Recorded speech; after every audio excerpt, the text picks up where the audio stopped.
नमस्कार, खबरों की खबर में आपका स्वागत है। महाराष्ट्र की राजनीति ने नया मोड़ ले लिया और इस मोड़ पे भटक गए तो उद्धव ठाकरे। उद्धव ठाकरे महाराष्ट्र के शेर कहे जाते थे, लेकिन इस बीच जैसी घटनाएं घटी और जिस तरह से उद्धव ठाकरे ने अपने व्यक्तित्व का पतन किया, अपने व्यक्तिगत विचारों का पतन किया, बाला साहेब ठाकरे की इज्जत को मिट्टी में मिलाए, उससे लगता है कि अब उद्धव ठाकरे शेर नहीं बल्कि गीदड़ बन गए हैं।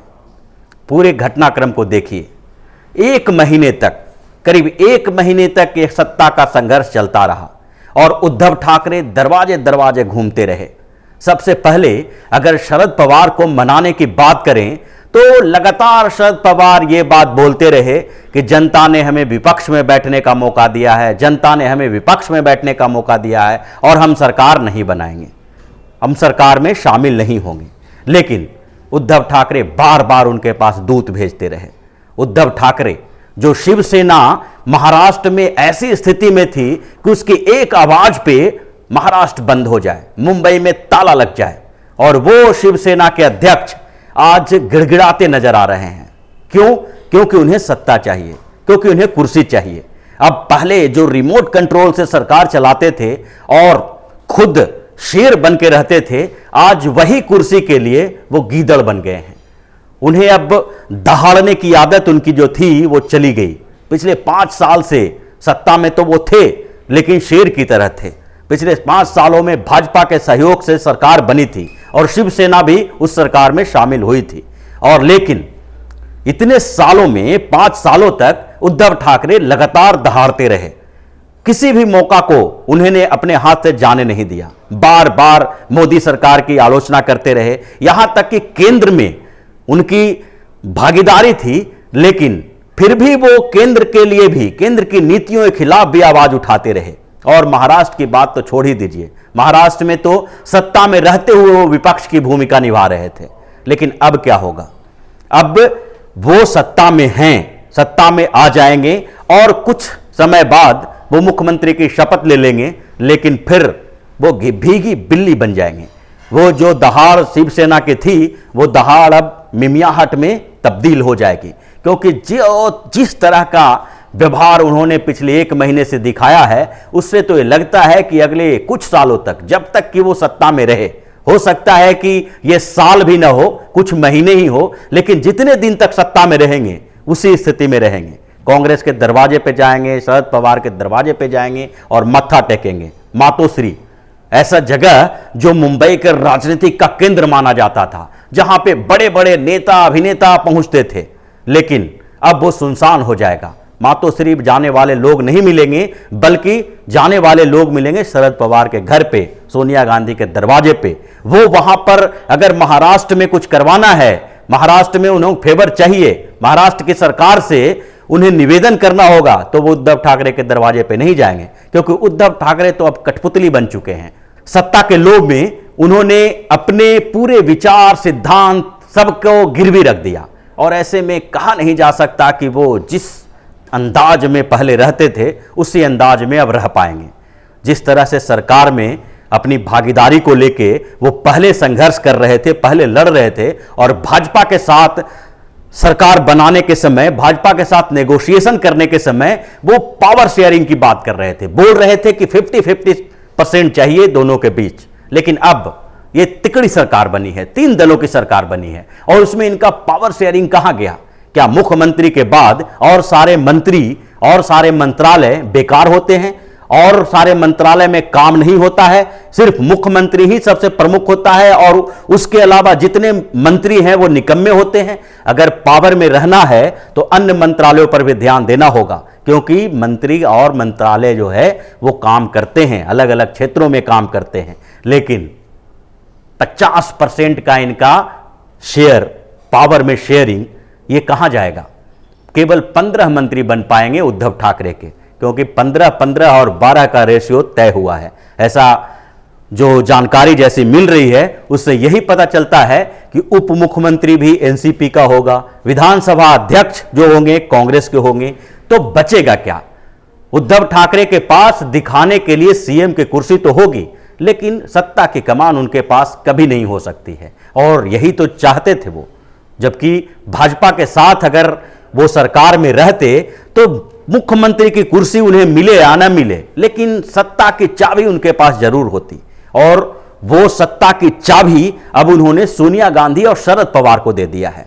और इस तरह जो महाराष्ट्र का शेर जो दहाड़ता था तो मुंबई की सड़कें सुनसान हो जाया करते थे, अब वो शेर की दहाड़ नहीं आएगी, अब वो मिमियाहट में बदल जाएगी। जिस तरह से उनका व्यवहार बदला है, सोनिया गांधी से मिलने के लिए, आमंत्रित करने के लिए, पिछले दिनों शरद पवार के पास दरवाजे पर घुटने टेकने के लिए, बार बार ये मनाने के लिए कि हमें समर्थन दे दो, हमें समर्थन दे दो, हमें मुख्यमंत्री का पद चाहिए, और इसके लिए जिस तरह से लगातार उन्होंने प्रयास किया, वो बाला साहब के व्यक्तित्व से तो मेल नहीं खाता है। ऐसे भी उद्धव ठाकरे जब राजनीति में आए थे और उस समय बाला साहब ठाकरे थे, तो भी उस समय शिवसेना के बीच एक बात चल रही थी कि उद्धव ठाकरे बाला साहब के उत्तराधिकारी नहीं हो सकते हैं। उद्धव ठाकरे की जगह राज ठाकरे को शिवसेना का प्रमुख बनाया जाना चाहिए, क्योंकि उद्धव ठाकरे के बदले राज ठाकरे ही बाला साहब ठाकरे वाले व्यक्तित्व के साथ नजर आते हैं। लेकिन उस समय वो बात नहीं मानी गई। बाला साहब ने भी अपने पुत्र मोह में जो काम किया वो आज शिवसेना को भुगतना पड़ रहा है। उन्होंने अपने बेटे को अपनी कमान सौंपने के लिए, शिवसेना की कमान सौंपने के लिए राज ठाकरे को नाराज कर दिया।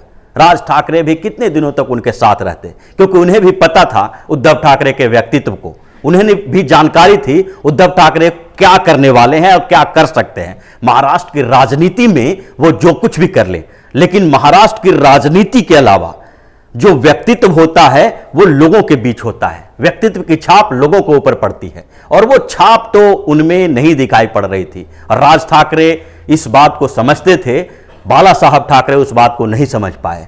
शिवसेना के बहुत सारे नेता इस बात को समझते थे।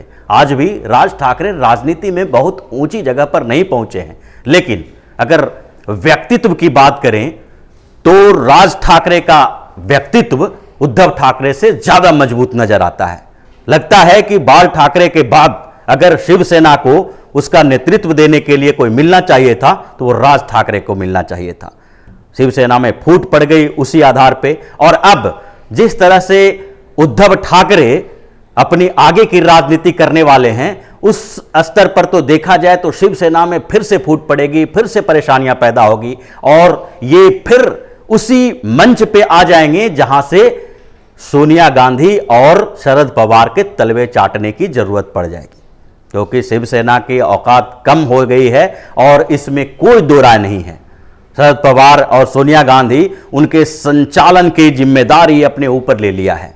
अजीत पवार शरद पवार से बाहर गए थे और उन्होंने उसे मना लिया, लेकिन अजीत पवार के आ जाने से भी शरद पवार की इज्जत तो बच गई, लेकिन उद्धव ठाकरे की इज्जत अभी नहीं बची है। उद्धव ठाकरे को अभी आगे कुछ महीनों तक सरकार चलाना है, और सरकार चलाने के लिए कई समझौते करने पड़ते हैं। उन समझौतों में कांग्रेस और एनसीपी का सहयोग भी शामिल होगा।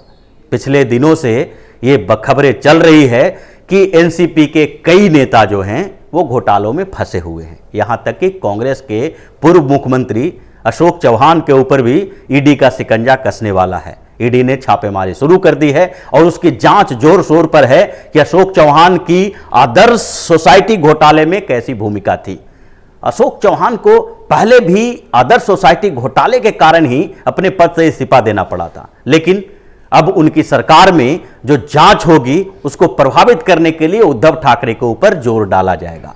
उद्धव ठाकरे उनकी बात मानने को मजबूर होंगे, क्योंकि वो बीच में सरकार छोड़ने की स्थिति में नहीं होंगे। जब एक बार सत्ता का सुख प्राप्त हो जाता है तो उसके बाद सत्ता से अलग होना बहुत मुश्किल हो जाता है। लेकिन उद्धव ठाकरे ने यह समझा नहीं। उद्धव ठाकरे अपने सत्ता लोलुपता के कारण, अपने मोह के कारण, अपने बेटे के राजनीतिक भविष्य को दांव पर लगा दिए हैं, क्योंकि जब उद्धव ठाकरे की स्थिति कमजोर होगी तो आदित्य ठाकरे आगे उभर के नहीं आएंगे।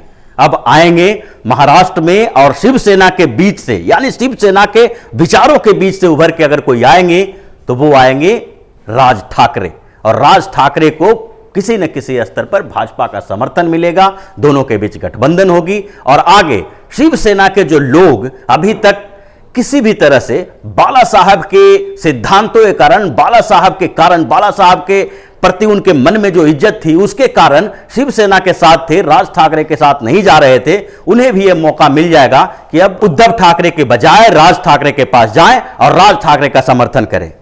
और इस तरह से उद्धव ठाकरे के पतन की जो शुरुआत हुई है वो कुछ समय में पता चल जाएगा कि यह महाराष्ट्र का शेर गीदड़ किस तरह से बन गया है। तो इसी तरह की खबरों के साथ हम फिर से हाजिर होंगे। तब तक के लिए बने रहिए ओपिनियन पोस्ट इंटरनेट टीवी के साथ और देते रहिए हमें सहयोग, ताकि इसी तरह की खबर हम आपके लिए लाते रहें। धन्यवाद।